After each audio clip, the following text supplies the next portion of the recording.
Hello my beautiful souls, welcome to my YouTube channel चारों विश चपाले। डियर, कैसे हैं आप सभी लोग? आई होप आप सभी लोग बहुत अच्छे हैं, बहुत अच्छे से अपने नया वर्क कर रहे हैं। अगर आप मेरे चैनल पर आए तो रिक्वेस्ट करूंगी सब्सक्राइब करें इस चैनल को। वीडियो पसंद आता है तो लाइक दिस वीडियो। ओके, चलो लेट्स स्टार्ट योर रीडिंग। देखते हैं आपके पर्सन की करंट एनर्जी आपको लेकर क्या है। पर्सनल रीडिंग लेना चाहते हैं व्हाट्सएप पे आप कांटेक्ट कर सकते हैं, ठीक है। भटकने की ज़रूरत नहीं है, आप कांटेक्ट करके जानकारी ले सकते हैं। ओके, एंड मेरा दूसरा चैनल भी है psychic tarot Shivi triple eight, please उस चैनल को भी सब्सक्राइब कर लीजिए।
देखो गाइस, आपको अगर कार्ड्स नज़र आते होंगे तो मैं दिखाती हूँ। यहाँ पर आपको क्या दिख रहा है? नंबर 8।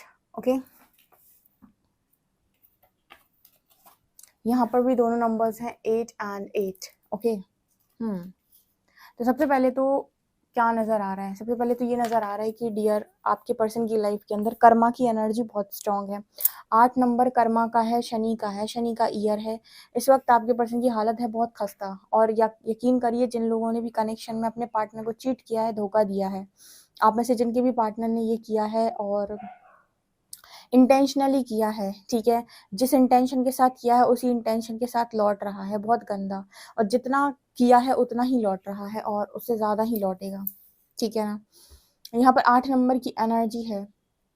8 नंबर की एनर्जी, 8 एक 8 में लिखा है इमोशनल विड्रॉल, एक 8 में लिखा है ट्रैप्ड एंड फियर, दूसरे 8 में लिखा है पॉजिटिव मूवमेंट फॉरवर्ड। आपके पर्सन की स्थिति ये बनी हुई है इस वक्त में कि फियर में ट्रैप्ड है। इंसान की जिंदगी के अंदर जब पहाड़ टूटते हैं तो सबसे पहले उसके अंदर की नेगेटिविटी सरफेस आती है। इसमें एक डर जो होता है वो सबसे बड़ी मतलब सबसे बड़ी वैसी चीज है।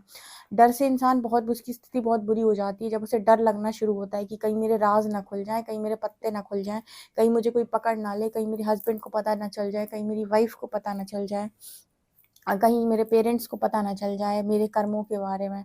एक इमेज इंसान बनाकर रखता है कि उसकी इमेज बहुत शानदार है दुनिया की नज़रों में, लेकिन इंसान के अंदर डर बहुत सारे होते हैं, ठीक है, क्योंकि वो जो भी काम करता है वो यू नो ऐसे नहीं करता है कि उसे लगता है कि जब भी कोई काम आप ऐसा कर रहे हो, अगर आपको ऐसा लग रहा है कि आप कोई कुछ काम गलत कर रहे हो तो आप वो काम छुप कर करते हो, ठीक है। लेकिन अगर आपको ऐसा है भरोसा कि मैं जो कर रहा हूँ एकदम सही कर रहा हूँ, ठीक है, तो फिर आप उसको छुप कर नहीं करोगे, उसको आप सामने करोगे, राइट।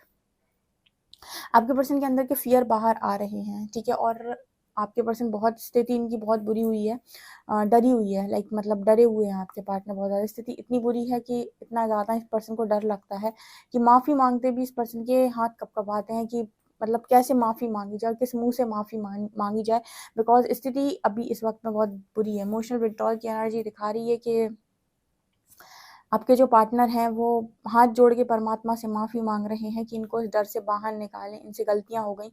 लेकिन यहाँ पर आपके जो पर्सन है इनकी एनर्जी में जो है वो इस वक्त में टावर मोमेंट्स चल रहे हैं, डिस्ट्रप्शन का कार्ड है, कॉन्फ्लिक्ट्स चल रही हैं, ठीक है, लड़ाई झगड़े चल रहे हैं, परेशानियां आ रही हैं। इतनी सारी परेशानी क्यों आ रही हैं, ठीक है।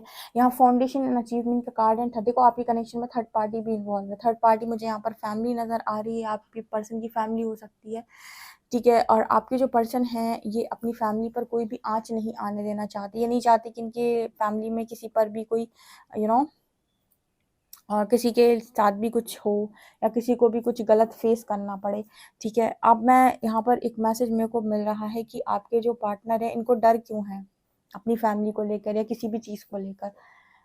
देखिए सबके रक्षक कौन है, परमात्मा, और सबकी अपनी ज़िंदगी है। मतलब जितने भी लोग इस दुनिया के अंदर आए हैं, चाहे वो आपकी फैमिली हो चाहे फैमिली के बाहर के लोग हों, सब कोई हो, सबके अपने कर्म हैं और सबकी अपनी क्या बोलते हैं उसको, ज़िंदगी है।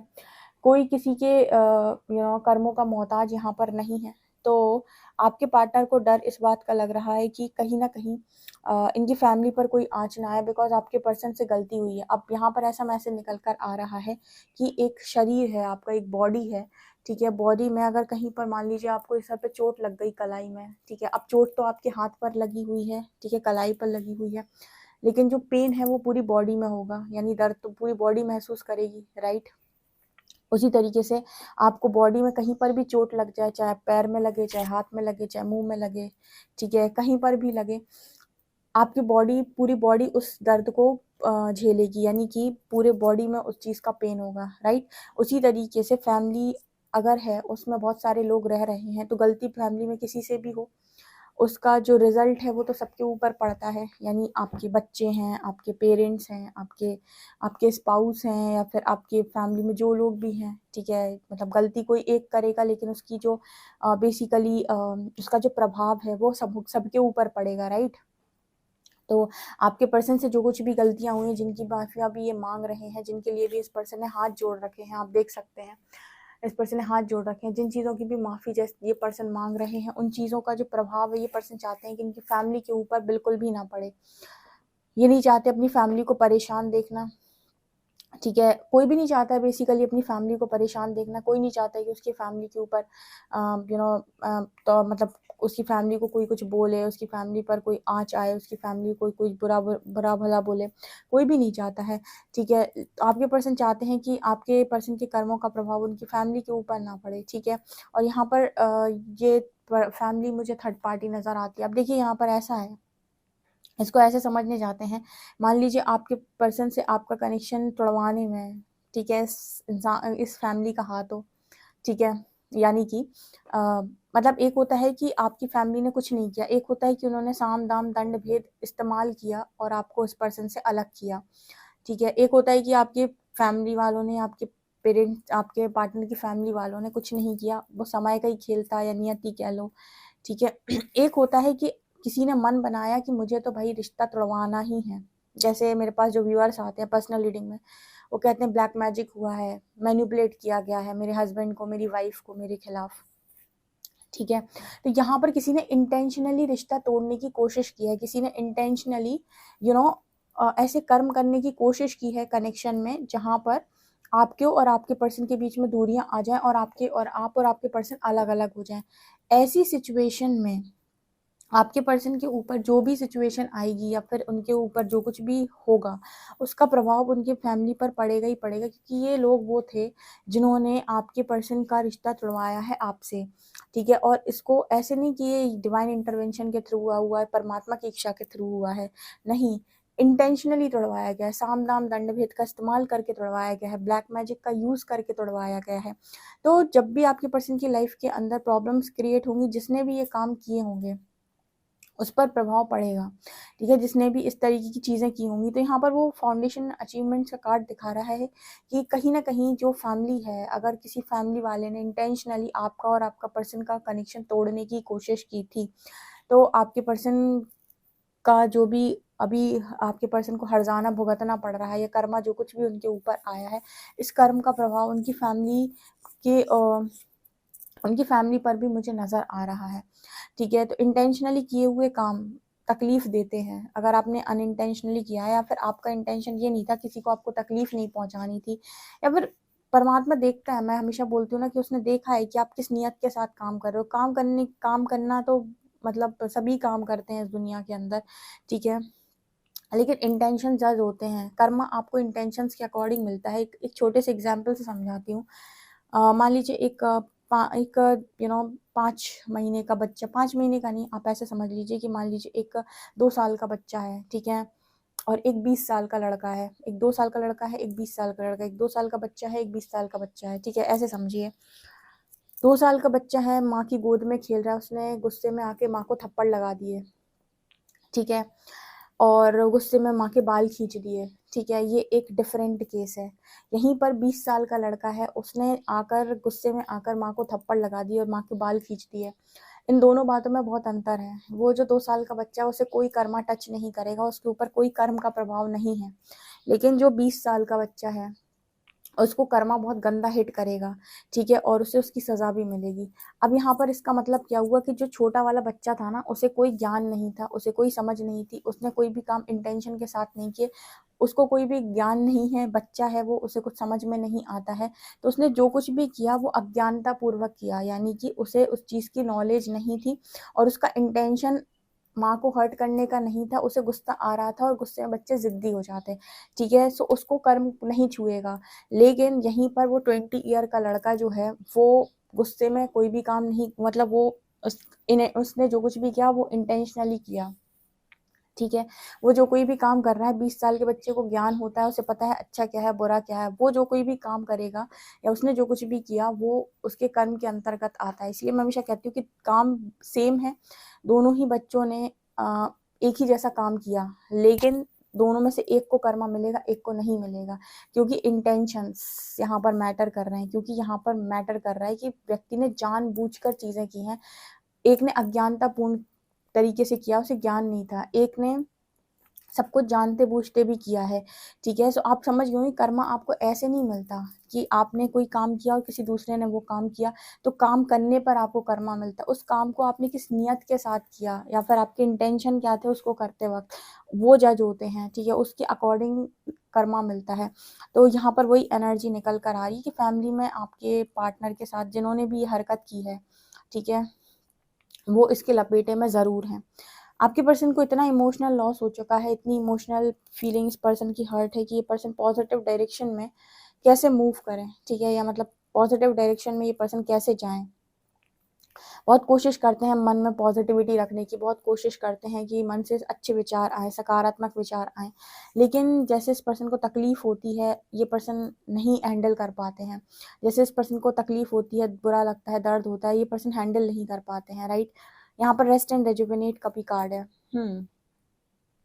कोशिश कर रहे हैं मेडिटेशन करने की, एकांत में जाते हैं, शांति से रहने की, अपना स्टैंड लेने की, हर चीज़ ये पर्सन करने की कोशिश कर रहे हैं, लेकिन उसके बाद भी जो गिल्ट है ना, ये आपको जीने नहीं देता। मैंने आपको बताया कि आप गलती करने के बाद चौड़ में नहीं घूम सकते।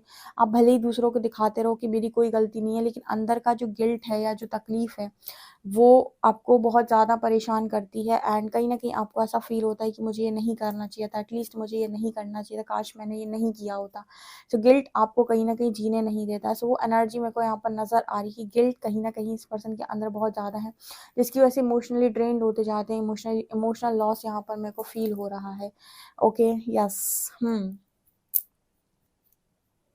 ओके।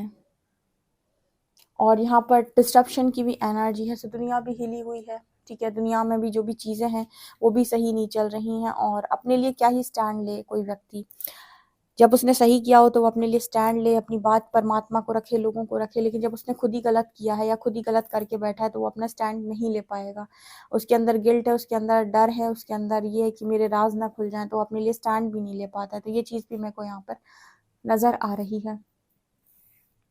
देखिए, एक ही तरीका होता है, यहाँ पर नज़र आता है कि टेम्पटेशन जो भी है इसको रिलीज़ कर दो, यूनिवर्स को बोलो कि मेरे अंदर से डेविल को निकाल दे, मेरे अंदर से नेगेटिविटी को रिलीज़ कर दे, और मान जाओ, अपनी गलतियाँ एक्सेप्ट करने के लिए रेडी हो जाओ, उनकी सज़ा भुगतने के लिए रेडी हो जाओ, ताकि जो कुछ भी है वो इसी लाइफ टाइम में निपट जाए, ठीक है। उनसे भागने की, उनसे बचने की कोशिश मत करो, क्योंकि जितना बचने की कोशिश करोगे उतना ही गिल्ट ऊपर चढ़ेगा। इस पर्सन को इसी तरीके की गाइडेंस आती है कि बचने की कोशिश मत करो, अपनी गलतियों को एक्सेप्ट करो, मान जाओ, मानोगे नहीं तो और बर्बादी करोगे, ठीक है। तो सही समय रहते मान जाओ, अपनी गलतियाँ एक्सेप्ट कर लो, उनकी सज़ा भुगतने के लिए रेडी हो जाओ, या फिर यूनिवर्स से बोलो कि जो भी है मैं रेडी हूँ, अगर मुझसे गलती हुई है तो मैं एक्सेप्ट करता हूँ, ठीक है। बचने की कोशिश मत करो, क्योंकि बच के नहीं जा सकते, आपको कर्म ढूंढ ही लेगा कहीं से भी, कहीं भी चले जाओ, किसी भी लोक में चले जाओ, किसी भी डायमेंशन में चले जाओ। ओके डियर, सो ये रीडिंग बहुत धमाकेदार थी। मेरी दूसरी वाली रीडिंग का वेट करिए, कैंडल वैक्स का, जल्दी से वो भी आने वाली है। वीडियो पसंद आए तो like this video, subscribe my channel. Thank you guys.